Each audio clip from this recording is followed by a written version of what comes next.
Well, highly regarded Victorian rangeman Ryan Duffy went within an ace of driving his first winner here at Club Menangle, and Serge Blanco finished second in the opening event on the card. I caught up with Ryan to discuss this very talented family, both in harness racing and the thoroughbred industry. Well, Ryan, congratulations to win on our Manco for Shane Sanderson. That was your first drive for Shane? Yeah, I was lucky enough. He was Serge's travelling companion, and he rose to the top tonight.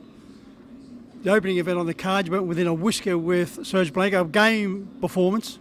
Yeah, he was probably a little bit disappointing, for what we sort of expected of him tonight. But, first time looking at the track, he's only going to improve for having his first trip away and everything like that. So, we weren't extremely disappointed, but we thought he would have went a little bit better tonight.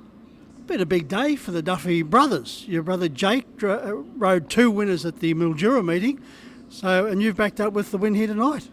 Yeah, no, it's always a bit of a competition between us boys, who's going to get the most wins on the board on the day. So unfortunately today the honours go to Jake.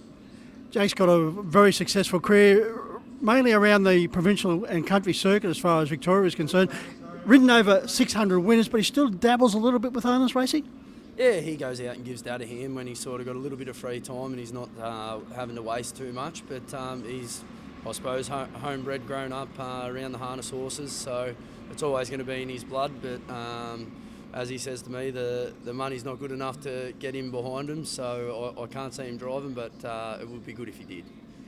Ryan, as far as the Duffy family is concerned, you're a third generation following in the footsteps of your dad in particular, Steve. He's had a wonderful career, over 500 winners. Yeah, definitely. I never got to see him at his peak of his powers as a driver, but everyone tells me he was a good driver when he was skinny. So as long as I don't go that way, we should be right. The Duffy family have got wonderful memories of this particular venue. I go back a couple of years, the Inter-Dominion and Bonsall Benjamin. Yeah, definitely. Well, that's one of them things, that's once in a lifetime, and everyone dreams of winning an Inter-Dominion. So for our family to have won one, it's just an incredible thing, and will always be held close to our hearts. You got the race on protest, but there was no doubt that Bonsall Benjamin, everything being equal, would have won the race. I believe there were some frantic phone calls as soon as the horses hit the line. Yeah, no, I gave Dad a call and said, you better go tell Grimo to have a look at the film, and he said he was already in the room. So, credit to Grimo for the job he done with him, and it was just an unbelievable night, that one. It was one of those protests, Ryan, where everyone was sitting on the fence. So 50-50, they didn't know which way to jump, but the stewards, to their credit, upheld the protest. Yeah, look, I'm probably biased because he's our family's horse, but I thought the right decision was made, and every other person might have a different opinion, but there's always going to be difference of opinions, and obviously I felt they made the right decision, and people will argue for years to come that they didn't, so it is what it is. As they say, Ryan, that's racing. That's it. Now, as far as the Duffy family is concerned, following in Dad's footsteps from the age of 3, you were pretty much set that you were going to follow in Dad's footsteps and become involved in harness racing? Yeah, we were probably a little bit unlucky. As kids, we got shafted into doing the boxes, and we all we wanted to do, it was a fight who got to go on the track with Dad and sit on his lap. So we were sort of, one of us was destined to go there, and it was me. You've had a wonderful career yourself. You've driven over 300 winners, and that tally will certainly grow, but you've also got something to fall back on. Yeah, I actually, I'm a qualified cabinet maker by trade, so my old man never done that growing up, and when he sort of backed off and stopped driving, he sort of wished he'd done a trade, so he pushed me into doing that. So grateful that he made me do that just to have it behind you, but now full tilt into the horses. You always said that you were prepared to put in the hard yards, do the long trips, and put up with the late nights, which a lot of drivers and trainers do in Victoria. Yeah, definitely. I'm now a family man. I've got 3 kids myself, so I'm very fortunate to have a partner that supports me and enables me to be able to do what I do. So without the support team at home, I wouldn't be able to do what I do. And becoming a father, you said that's now changed your priorities. Yeah, definitely. Once upon a time, you try and go here, there, and everywhere to keep everyone happy, but sometimes too, there's more important things in life, and once you've got kids, you sort of come to the realisation that horses aren't everything. So, it's a different perspective at looking at it, but it's definitely opened my mind up a little bit. Still looking for that elusive Group 1 winner, but you've been associated with some wonderful horses, Sundon Courage, but in particular Sky Petite. Yeah, definitely. Yeah, I've been very fortunate to drive a lot of good trotters along the way. Sky Petite was one that I held close to my heart. I think I drove my first Country Cups winner on her when I'd had about 6 winners or 5 winners or something. So she was always held very close to me. And Sunrise Courage, he's just been a superstar horse for a huge amount of time. I think he's 11 or 12 now, still going around. You know, it's a credit to Chris and Brad to still have him there and have him performing at an elite level for that long.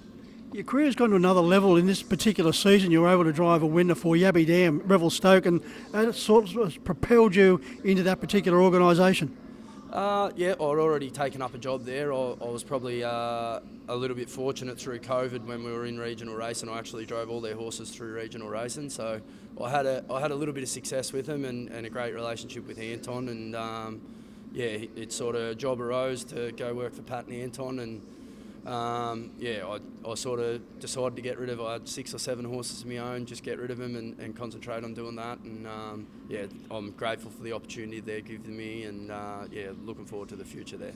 Yeah, Yabby Dam for a number of decades now have been extremely successful, extremely productive, and I doubt there's a better trainer of trotters than Anton. Yeah, definitely. It's very, very different. It's a great learning curve for me, even being there with Anton. Very different style of training. He's travelled the world. He's a very well-educated man in training, and I've never seen anyone prepare horses and do things the way he does it. So for me, it's a huge learning curve, and just grateful for the opportunity to work beside someone like that.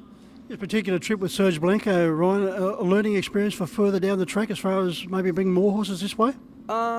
Just probably more with him. He'll probably come back in a fortnight's time. We just wanted to give him a bit of a look, and there's a couple of lead-up races for the Len Smith, and then try and target the Len Smith with him. But all going forward, he'll be here again in a fortnight. What about the Inter Dominion further down the track? Last year he was nominated and we pulled him out, but you just got to see where the horse is at and everything at the time. He's not the easiest horse in the world to train, and if he's not 100% right, he just doesn't go. He's been scratched 3 or 4 times when he's been in races, winnable races, and you've just got to look after him long term, and he's going to do a good job going forward. He's sort of got a famous name to live up to. He's named after a rugby union idol in France, Serge Blanco, referred to by the French as the Pelé of French rugby union. Yeah, definitely. Hopefully he can just be our champion. We don't want the whole country supporting him, but if he can be a champion for us, we'll be wrapped with that. Congratulations on the win, Ryan. Hopefully plenty more to come here at Club Menangle. Too easy. Thank you.